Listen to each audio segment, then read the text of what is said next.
Bom, boa tarde, pessoal. Espero que todo mundo esteja bem.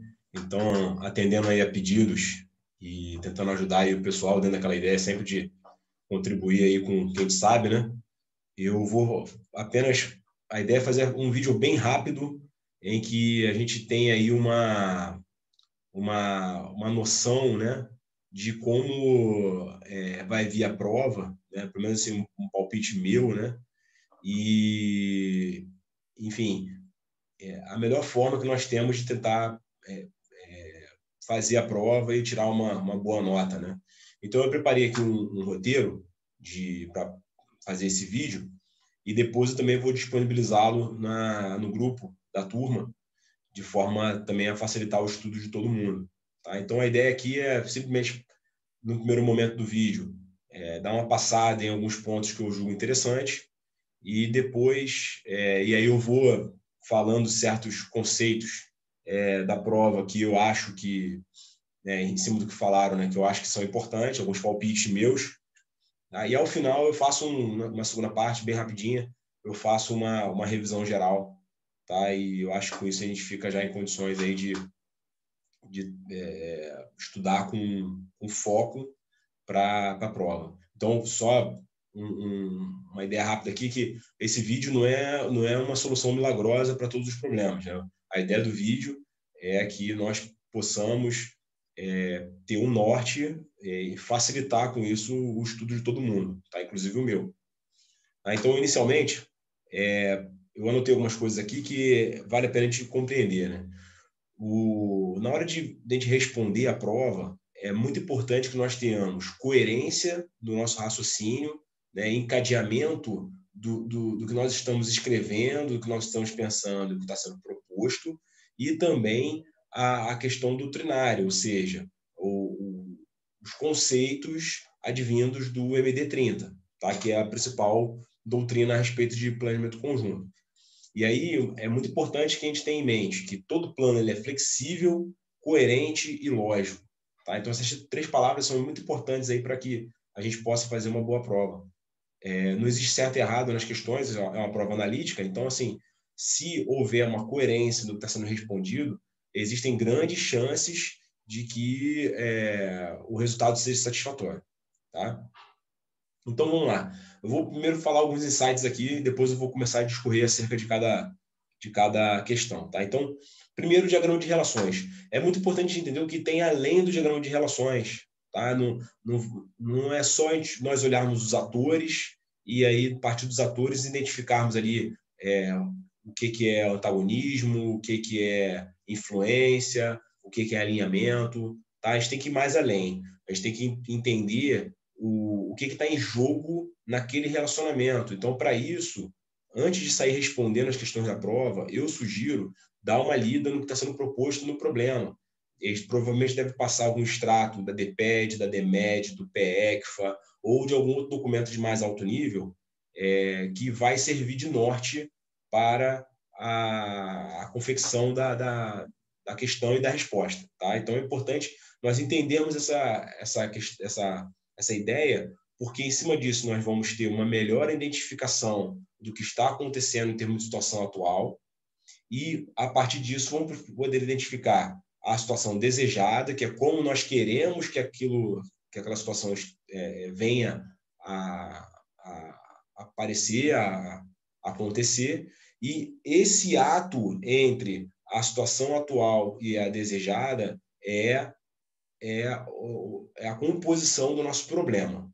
Tá? Então, o problema é a causa raiz, o problema não tem a ver com efeito, o problema é a causa raiz que vai fazer com que aquela questão toda esteja acontecendo. E a hora que eu cesso a causa raiz, o problema deixa de existir e, com isso, eu tenho a situação desejada no diagrama de relações. Tá? Lembrando que existe uma sequência lógica. Tá? Então, primeiro, eu olho as diretrizes do nível político-estratégico, que eu acabei de comentar agora aqui. Depois, o diagrama de relações atual, situação atual. Depois, eu pego a desejada, vejo o que eu quero. Esse ato é o problema. Tá? Então, já fiz esse contínuo aí até a situação desejada. A partir daí, nós temos os objetivos operacionais, ou seja, aqueles pontos, né, aquela meta que é necessária para o atingimento da situação desejada, e o estado final desejado operacional, que é o estado final desejado no nível operacional. Digamos assim, existe um estado final desejado em diversos setores ali das expressões de poder nacional. Existe um estado final desejado para a expressão econômica, para a expressão política, para a expressão psicossocial, para a científico-tecnológica, e existe uma para militar. Então, a nossa seara aqui, a nossa preocupação é a expressão militar, ou seja, o estado final desejado operacional é aquele onde os esforços da expressão militar decaem abruptamente com o tempo, enquanto outros esforços passam se sobrepujar. Tá? Então, eu tenho que identificar até que ponto a importância da expressão militar, né, para a consecução do estado final desejado, que nesse caso é o estado final desejado operacional. Tá certo? Então, essas são os detalhes que tem que ficar na cabeça da gente, de forma que a gente possa estar respondendo bem a prova. Bom, é interessante compreendermos também que o problema, então, voltando à questão do problema, ele envolve, né, dentro das causas dele, aspectos tangíveis e intangíveis de causas militares e não militares.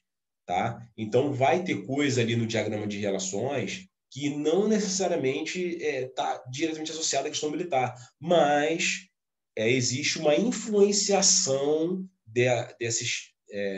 desses pontos, embora não sejam talvez militares ou sejam intangíveis, na esfera militar. Então, se isso estiver acontecendo, eu tenho que relacionar no diagrama de relações. Então, eu tenho que sempre fazer uma crítica de forma a entender se aquele conceito, aquela ideia, aquele ponto está gerando algum tipo de influência na expressão militar do poder nacional. Se estiver gerando influência, ok, consta no diagrama de relações. Tá certo? E isso é importante porque pode vir alguma questão na prova onde a gente seja instado a responder sobre conveniência ou não de alguma relação que esteja constando no diagrama de relações. Tá certo? Bom, eu estou falando isso por quê? Porque existe uma tendência natural, na hora que a gente vai fazendo esse estudo, da mesma forma que lá na frente, quando a gente vai fazer os fatores, vai entrar na compreensão do problema, a gente vai dar aquela colherada no nível tático. Nesse momento, o que a gente faz é subir para o nível político-estratégico. Então, existe uma tendência natural de nós queremos tentar abranger o máximo possível as ideias que, porventura, possam vir a ser importantes para a gente. E aí, existe uma tendência de a gente procurar chifre e cabeça de cavalo. Tá? Então, muito importante, vamos nos ater às questões que, direta ou indiretamente, estão influenciando a expressão militar do poder nacional. Bom, como eu falei também, só enfatizando, né, que os objetivos operacionais eles contribuem para o atingimento do estado final desejado operacional. Tá? Eles são sempre substantivados e nunca devem ser escritos no infinitivo. Tá certo? Então, são detalhes doutrinários aí. Tá bom?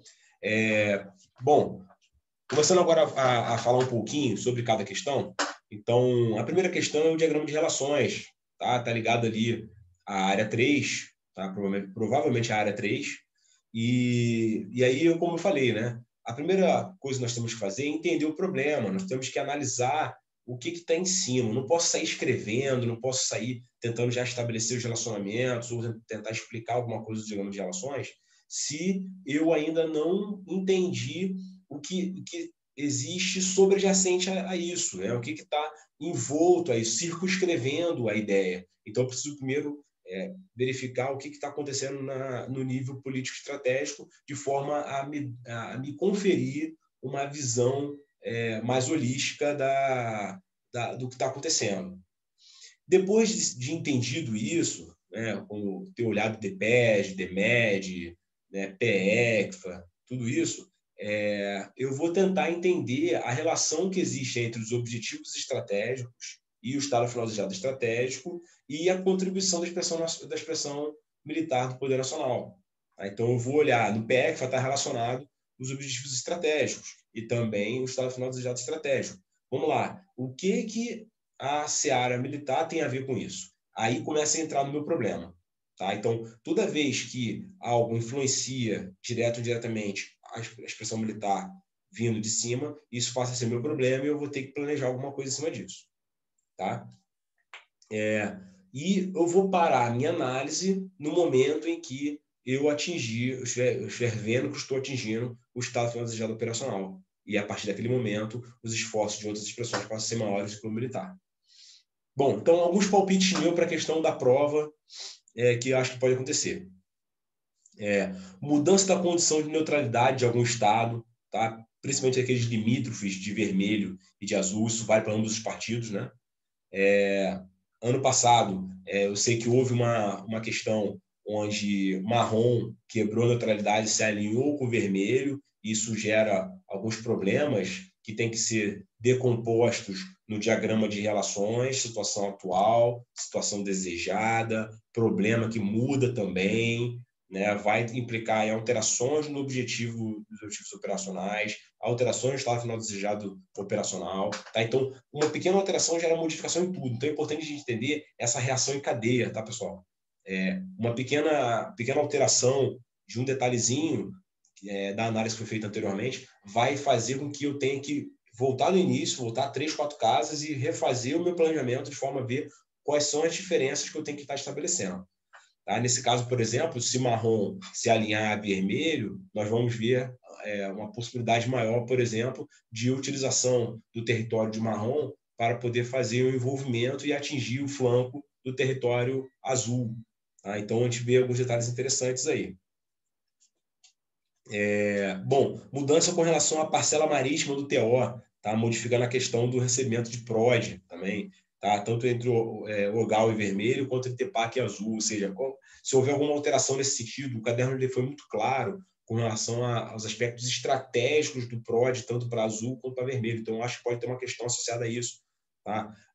Se não for recebido mais PROD por vermelho, se não for mais recebido PROD por azul, se tiver uma interrupção além de comunicação marítima, se tiver alguma ação qualquer, se o NAI não for afundado, o NAI de vermelho, se feno for conquistado por vermelho, se o feno não for conquistado por vermelho, se azul empreender um ataque antecipado em vermelho, tá? Então essas coisas todas aí pode estar gerando alguma diferença nesse sentido aí, tá certo?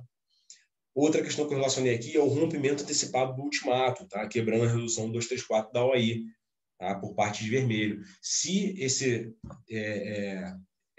ultimato for quebrado, nós vamos ter algumas diferenças aí, principalmente lá na frente, com relação à abordagem operacional. Pode ser que haja necessidade de ser criada uma variante, aí coisa do tipo, ou que haja algum ponto culminante, coisa do tipo, tá? E, por fim, a mudança de postura do MPL, tá? Principalmente com o possível alinhamento com o país vermelho ou mesmo a mudança de postura do Soweto vermelho com um alinhamento ao país azul. Tá? E também essa parte do movimento insurgente, aí, esses alinhamentos com cada país também acho que pode ser trabalhado na questão. Tá? E aí também vai ensejar em modificações no diagrama de relações. Tá certo? Então, abordamos a primeira questão. Passando agora para a segunda questão, ela vai falar sobre desenho operacional, tá? Que é uma questão da área de estudo 1 e talvez da 4, né?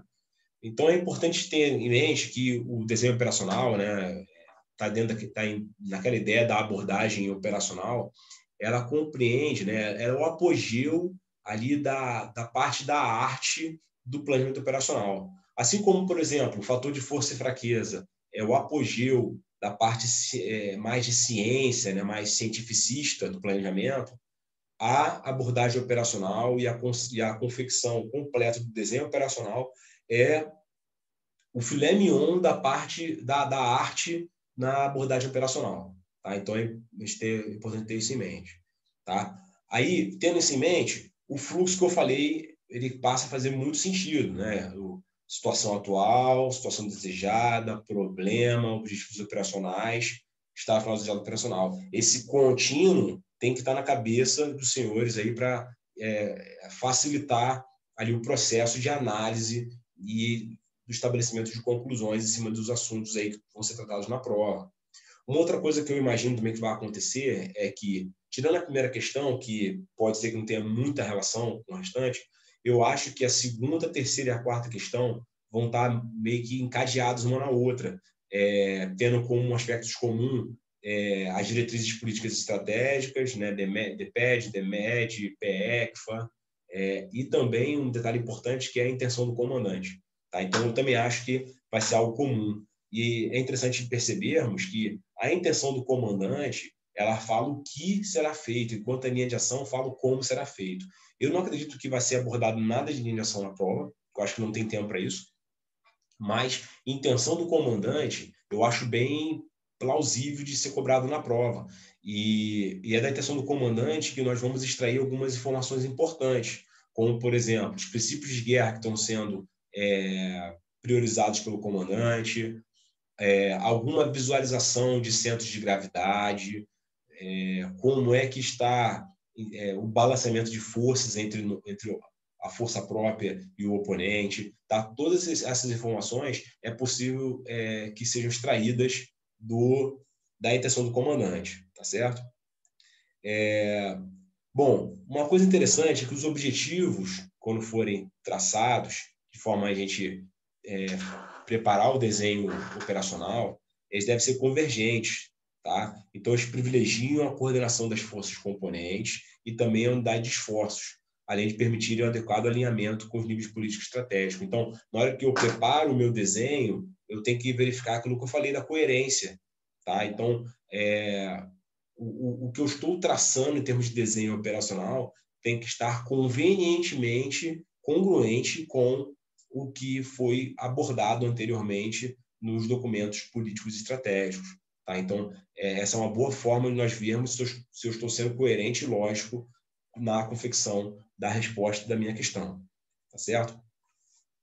Bom, lembrar que o desenho operacional tem algumas nuances bem interessantes. Tá? Então, primeiro, eu tenho uma situação atual, uma desejada, tá? E o que eu vou fazer de forma a resolver aquelas causas raízes do problema, tá? E isso é resolvido de forma a estabelecer algumas regras que vão juntar ali pontos em comum, tá? A principal forma que nós temos de juntar pontos em comum é com linha de operação. A linha de operação ela pode ser juntadas por aspectos geográficos ou temáticos, né, por atividades. Normalmente, pelo que eu tenho visto, existe uma tendência maior de agrupar linhas de operação por eixos geográficos. Então, linha de operação continental, linha de operação marítima, linha de operação territorial, linha de operação terrestre, enfim, existe sempre uma preocupação de alinhamento com a questão geográfica, mas ela também pode ser temática, tá certo? Então, pode ter uma linha de operação associada a operações navais, por exemplo, tá certo? Mas eu sugiro, na hora de analisar, que nós foquemos na distribuição geográfica, tá? Uma outra questão importante é que, na linha de operação, existem os PDs, né, os pontos de decisão. Tá? Nesses pontos de decisão, nesses PD, eles são, na verdade, eles funcionam, digamos assim, né, como objetivos intermediários. Tá? Eles são pontos que são alcançados ao longo da campanha com vistas ao atingimento do objetivo operacional, que fica à direita do desenho, tá certo? Então, à direita do desenho, eu tenho a chegada da linha de operação e também tenho os objetivos operacionais e o estado final desejado operacional, tá certo? Então, nesse momento, se quiserem, vai ficar mais fácil, abram um desenho operacional e acho que vai ficar mais fácil visualizar o que eu estou comentando aqui. Tá? Então, na hora que eu estabeleço esses PD, eles criam um encadeamento lógico na minha linha de operação. Tá? O que normalmente nós vemos também é que existe em torno de 2 linhas de operação. Tá? Aquela, por exemplo, a terrestre e a marítima. Tá? O ponto decisivo, o mesmo número, o PD1, o PD2, ele pode estar em ambas as linhas de operação ou não. Tá? Não há problema nenhum do PD estar nas 2 linhas de operação. tá? E aquela linha tracejada que nós vemos, né, é o caminho crítico, é o ritmo da minha batalha, tá? De forma a eu atingir os objetivos operacionais e, com isso, chegar no meu estado finalizado operacional. É óbvio que também nós vemos no desenho operacional a divisão por fases, tá? Então, eu vou fasear a minha campanha e, normalmente, eu estabeleço pontos de decisão que ficam na transição de cada fase. Isso vai facilitar, não vai ser objeto da prova, tá? Mas isso vai facilitar numa campanha o estabelecimento de medidas e indicadores que vão fazer com que eu saiba que eu atingi determinado ponto e, com isso, eu posso partir para a próxima fase, tá certo? Então, é só esse ponto que é interessante a gente perceber. Lembrando que isso não cai na prova, nem riscos, nem os indicadores, tá? Então, é só interessante saber que provavelmente nós vamos estar de frente de um PD de PDs e alguns deles vão estar ali na mudança de fase, de forma a mostrar essa mudança do ritmo de batalha de uma fase para outra. O que caracteriza a modificação da fase é isso, né? A mudança de postura, do ritmo de batalha ou de algum aspecto do planejamento que saiu diferente do que outrora foi planejado, tá? Então, isso vai ensejar em faseamentos de forma a fazer com que a chegada no meu objetivo operacional seja o melhor possível.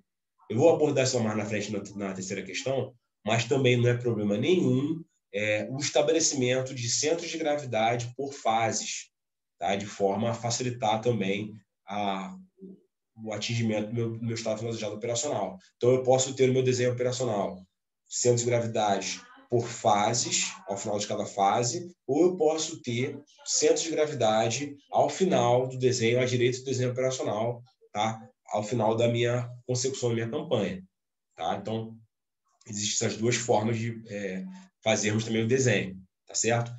Por fim, convém a gente abordar aqui rapidamente a questão da linha de esforço. Tá? A linha de esforço, ela é uma linha diferente da linha de operação. A linha de esforço, ela acaba acaba agindo como um aspecto de coordenação, ela se mistura ao longo da campanha. As atividades que são empreendidas e concentradas numa linha de esforço, elas estão presentes nos diversos momentos da campanha, de forma a fazer com que a campanha dê certo. Tá? Normalmente, as linhas de esforço estão associadas a aspectos humanitários ou aspectos informacionais. Tá? Então, esses dois aspectos vão fazer com que haja a criação de linhas de esforço, e essas linhas de esforço elas estão entremeadas em toda a campanha, abrangendo pontos das linhas de operação, tá certo? Uma linha de esforço não necessariamente precisa ter um PD, mas é interessante que tenha, de forma que eu tenha uma visão de como é que está lidando, o que está acontecendo em termos de evolução, de progresso das atividades que estão sendo empreendidas associadas ao esforço destacado. Tá? Então, é interessante a colocação de pontos de decisão também na linha de esforço. Tá certo? Bom, alguns palpites meus para a segunda questão. Então, eles poderão trabalhar a questão da correção das linhas de operação, tá? Tentando para o espaço geográfico a atividade, como eu falei. Eles podem colocar algum aspecto antidoutrinário ali e a gente falar sobre isso. Eles podem trabalhar também a necessidade de existência de linhas de esforço, né? Lembrando que elas estão entremeadas, né? Envolve coordenações com outros órgãos e coisas do tipo, e vai falar sobre a conveniência ou não do estabelecimento de linhas de esforço. Eles podem também questionar sobre o correto faseamento da campanha, principalmente quanto à mudança de postura e ritmo, além do PD de mudança de fase. Tá? Então, eles podem falar também sobre a conveniência no desenho operacional do estabelecimento do faseamento e dos PDs. Tá? Eles podem pedir também, dado o problema, intenção do comandante, situação, documento no nível político estratégico que eu comentei aqui, eles podem pedir para identificar possíveis PD. Tá? Eles podem dar, por exemplo, um desenho e ali uns 2 ou 3 PDs ali em branco, ali, de forma que eu identifique ali e escreva o PD. Tá? E aí, com isso, eu também colocar o efeito e a ação. Tá certo? Lembrando que o PD ele se ramifica em efeitos e esses, por sua vez, se ramificam em ações. Tá certo? Então, rapidamente aqui. A ação é aquilo que eu estou empreendendo, aquilo que eu estou executando de forma a permitir o atingimento de um efeito, tá certo? Então, a ação ela pode ser composta por esforços cinéticos ou não cinéticos, tá? Tangíveis ou intangíveis, que vão permitir com que haja o atingimento de um efeito. O efeito é uma condição pretérita necessária ao atingimento de um PD. Tá? O PD ele é escrito sempre no particípio. Tá? Então, linha de comunicação marítima, EPAC,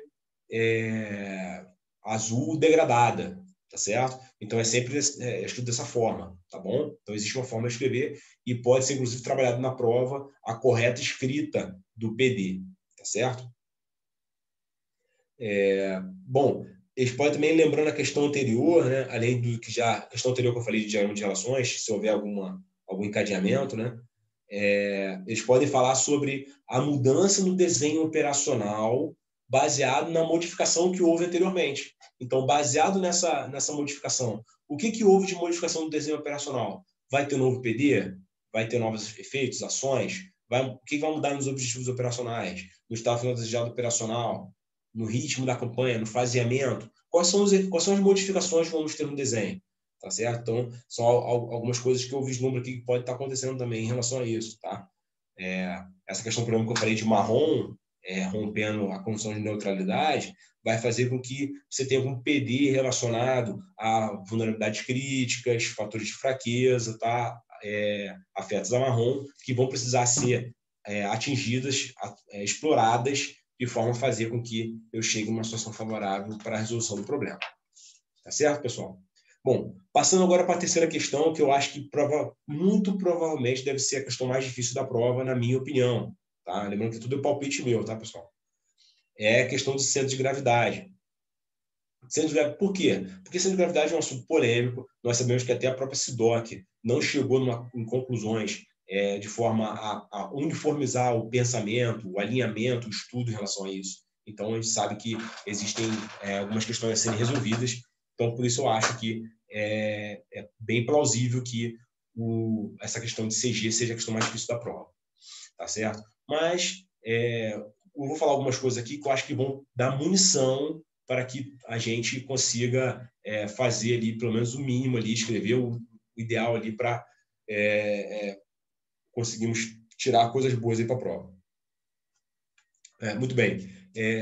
Com relação a essa parte CG, eu acho que eles vão trabalhar as duas coisas, a identificação e a análise do CG, tá certo? É interessante notar, eu até fiz uma outra anotação à parte aqui, sobre essa questão da abordagem e a identificação e análise do CG, que existem metodologias variadas. A escola passou duas, tá, para a gente, a dos elementos críticos e a das capacidades críticas, tá certo? A dos elementos críticos, ela digamos assim, é uma forma mais, ela é adequada, né, para o estudo de forças regulares que estão em oposição. Tá? Ela é muito defendida por Milan Vego, tá? E quem está alinhado com ele. E, na verdade, o que acontece ali é que são pegas, né? São pegos pontos, né? Elementos de força de cada oponente, e com isso é criado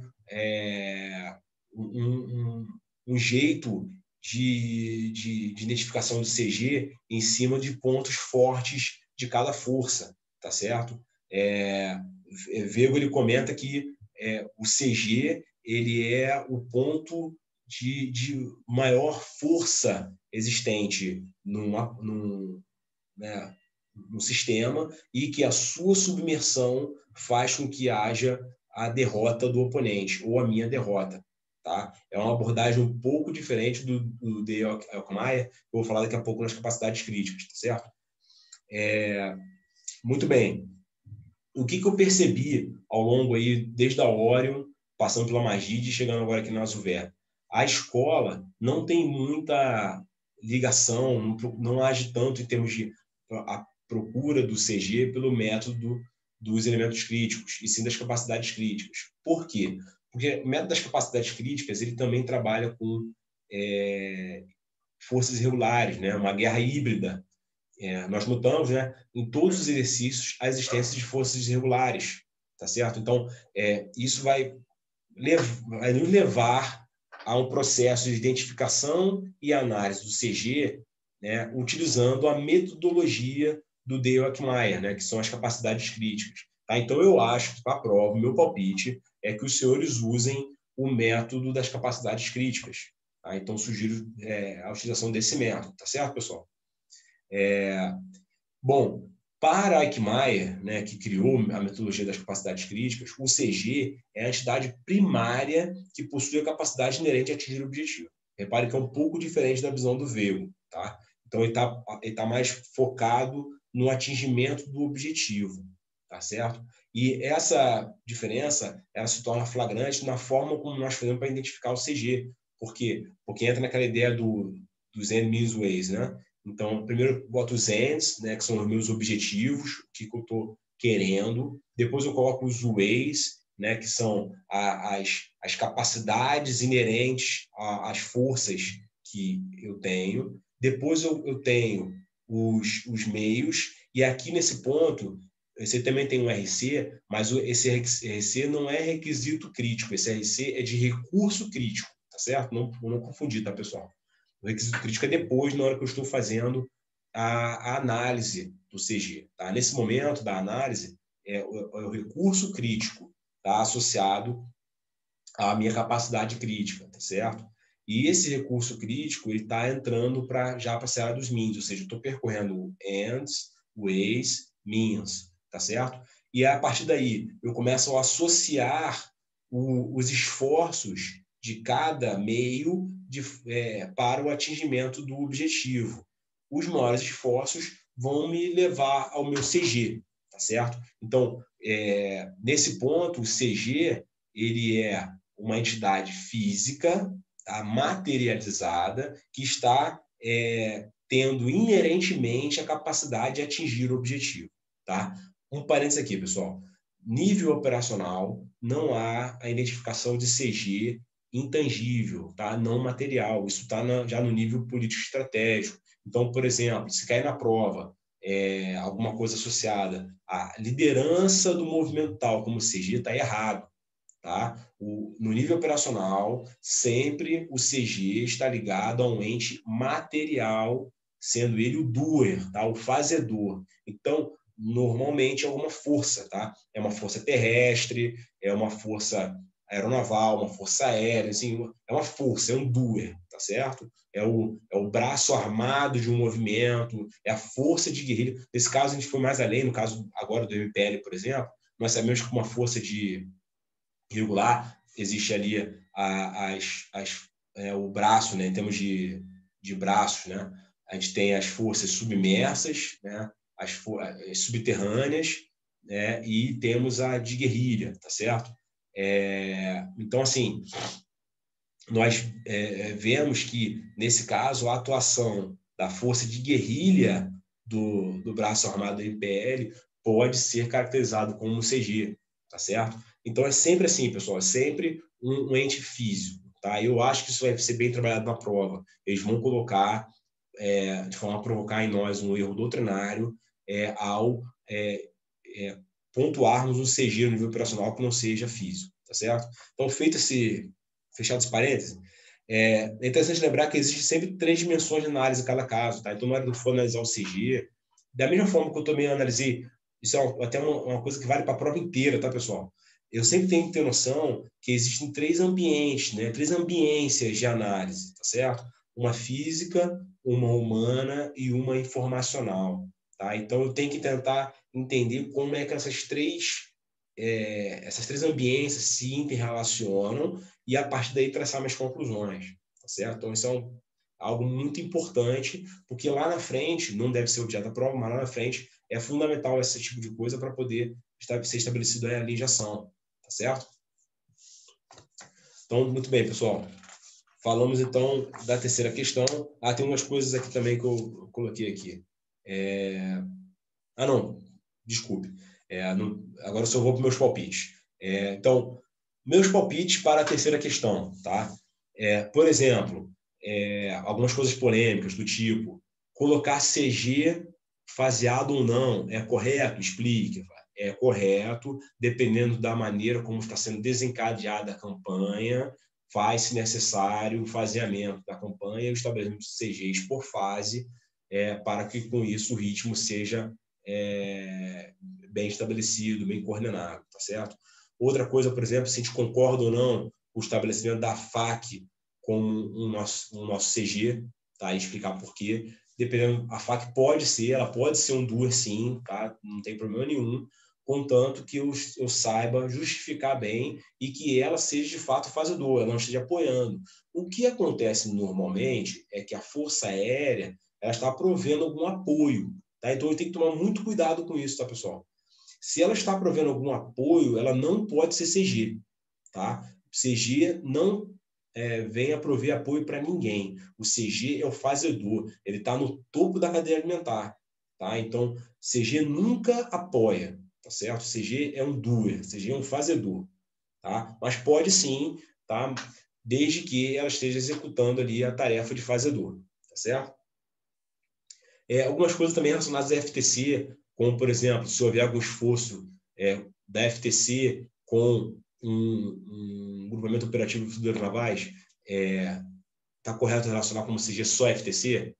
Tem que colocar também o CFN, porque trabalhar com esse tipo de questão também acho que pode ser bem interessante. Tá? Lembrando que nós temos, no caso da Azuver, dois ambientes bem distintos, tá? No teatro de operações. Eu tenho o ambiente marítimo, onde existe a figura de feno, que tem uma posição estratégica muito importante e que leva em consideração a capacidade de projetar poder sobre terra, que está inerentemente associada ao CFN. Tá? E temos também uma parte continental bastante pronunciada, onde a força terrestre, a FTC, ela também possui preponderância na sua execução, ao empreender a campanha. Tá? Então, é importante perceber o equilíbrio entre uma coisa e outra. Por exemplo, eu posso relacionar como CG por fases, em que numa primeira fase eu coloque a Força Aérea, componente, e a Força Aeronaval, por exemplo, a parcela da FNC. Numa outra fase, eu coloque a FTC e também o CFN, que é outra parcela da FNC também. Tá? Não tem problema nenhum. Desde que eu mostre, eu justifique o porquê que eu estou fazendo isso e mostre também que essa composição é o doer, tá certo? Se eu fizer isso de maneira correta, coerente, lógica, não há problema nenhum. Como eu falei, né, colocar o braço armado do MPL ou a liderança do MPL como CG. Tá? O braço armado do MPL, nunca a liderança. Tá? Nível operacional, sempre o CG ele é um aspecto material, tá? Físico. Bom, também comenta assim, pode haver mais de um CG na campanha? Pode, não há problema nenhum. Tá? Pode ter mais de um CG na campanha e esse CG também pode variar ao longo da campanha. Tá? Por isso que existe controle da operação planejada. Tá certo? O mais importante é que sempre o CG no nível operacional seja uma entidade física e que ele seja o doer. Bom, e por fim, pessoal, para encerrarmos aqui o nosso vídeo, a quarta questão é sobre matriz de 3 colunas, que, na minha opinião, está relacionada à área de estudo 2, tá certo? Então, por estar associada à área de estudo 2, a matriz de 3 colunas pode trazer alguns aspectos importantes, principalmente sobre a parte de logística. Tá? Então, tenha atenção a essa questão. Lembrando, pessoal, é um palpite meu. Tá? Não quer dizer que isso é verdade, não ouvi isso de ninguém. Eu estou dando palpite aqui. Tá? Bom, como é que eu vou montar a matriz de 3 colunas? Então, lembrando que, inicialmente, à esquerda eu tenho os fatos. Fatos, somente aquilo que está intimamente associado ao nível operacional, ou seja, a expressão militar do poder nacional. Não adianta eu querer relacionar fatos que não estão diretamente ligados à expressão militar. Tá? Eu vou acabar tirando conclusões fora do nível operacional, que vão prejudicar o meu planejamento e vão obrigar que depois eu tenha que voltar para poder refazer alguma coisa, tá, pessoal? Então, os fatos eles têm que estar em cima disso. Então, na prova, tenha atenção, porque, como eu falei, eles devem colocar uma situação contínua e pode ser que eles coloquem, vamos supor, uma matriz de 3 colunas já preenchida em algumas coisas, por exemplo, os fatos, e ali, de propósito, de botarem no fato algum aspecto que não seja ali diretamente ligado à parte do nível operacional, seja no nível político. E aí, como é que a gente vai atuar em relação a isso? tá? A gente vai ter que explicar que não é o caso, porque isso está fora e não possui também nenhuma influência no nível da operacional, da expressão militar operacional, e com isso não é o caso de análise. Ou não, pode ter algo estratégico, político, mas que gere influências marcantes e drásticas na repressão militar. E nesse caso, vou ter que analisar. Tá certo? Então, depende. Tá? A resposta sempre depende e a gente vai ter que analisar cada caso para a gente sempre ser lógico e coerente na nossa análise. Bom, falamos aí dos fatos, né? Então, depois dos fatos, nós temos as deduções, tá? Que fica no meio ali da tabela. O mais importante na hora de confeccionar deduções é que elas sempre devem estar naquela ideia de vantagens, desvantagens, limitações, possibilidades, tá? Eu não posso tirar deduções ao acaso, tá? Tem que estar sempre voltado a isso. Alguma vantagem que eu posso ter, alguma desvantagem que eu posso explorar, alguma limitação, alguma possibilidade, tá certo? Porque isso até vai facilitar a conclusão em cima dos pontos que eu vou comentar aqui, tá? Então, entendida essa questão da dedução, vamos passar aqui para a conclusão, tá? A conclusão é um aspecto mais importante, porque é em cima da conclusão que eu vou estar pontuando o que vai ser colocado e vai ser feito para frente, tá? Então, as conclusões, elas são sempre relacionadas a aspectos associados a ações, procedimentos, elementos essenciais de inteligência, orientação, planejamento, algum efeito, tá? Então, sempre as minhas conclusões estão associadas a isso. Risco também é importante, tá? Então, sempre as minhas conclusões da matriz de 3 colunas estão associadas a isso, tá? Uma coisa que eu anotei aqui, que vale a pena te frisar, é que é interessante notar o alinhamento das conclusões da matriz de 3 colunas com os elementos da arte operacional, ou seja, PD, PC, efeitos, tá? Ações, tá? Então, assim, se a prova for do jeito que eu estou imaginando, né, tendo esse encadeamento lógico entre uma coisa e outra, né, entre uma questão e outra, vai ficar mais fácil nós entendermos ali a coerência que vai ter que ter de uma questão para outra e também a confecção da matriz de 3 colunas, em cima de conclusões que até já foram tiradas ali de maneira indireta na confecção das questões anteriores. Tá, pessoal? Esse alinhamento, ele sempre vai dar aquela coisa que eu falei da lógica e da coerência, tá? A aderência ao planejamento. Tá? Eu acho até interessante escrever isso na prova, tá? Que o tempo todo nós estamos buscando o máximo de aderência ao planejamento. Bom, importante, não descer as conclusões no nível tático, tá? As minhas conclusões têm que ser no nível operacional, tá, pessoal? E como é que eu tenho que saber? Isso é muito bizu. Como é que eu tenho que saber se de fato a minha conclusão está no nível operacional? Existem duas perguntas muito importantes que eu tenho que fazer, tá? A primeira a minha conclusão está no nível de força componente, né? Capacidade de força componente? Se ela estiver, ok, estou no nível operacional. Se ela não estiver, aí eu tenho que esperar um pouco. Não é que eu não esteja ainda seja nível tático, eu tenho que fazer uma segunda pergunta, tá? A segunda pergunta é se o que está sendo empreendido pela força em si que eu estou analisando, o grupamento, a unidade, qualquer que seja, que está fazendo uma coisa, está influenciando diretamente o estado final desejado operacional? Se estiver fazendo isso, ok, então também estou no nível operacional. Tá? Agora, se a primeira questão foi negativa e a segunda também foi negativa, eu desci demais, estou tendo conclusões no nível tático e eu tenho que parar e refletir um pouquinho e ver essa conclusão que estou tendo realmente é isso mesmo? Não, vamos subir um pouco mais o nível, porque eu acho que a gente está fazendo uma conclusão muito tática. Tá, pessoal? Então, isso é muito importante. Bom, e por fim, alguns palpites meus de questão para a prova.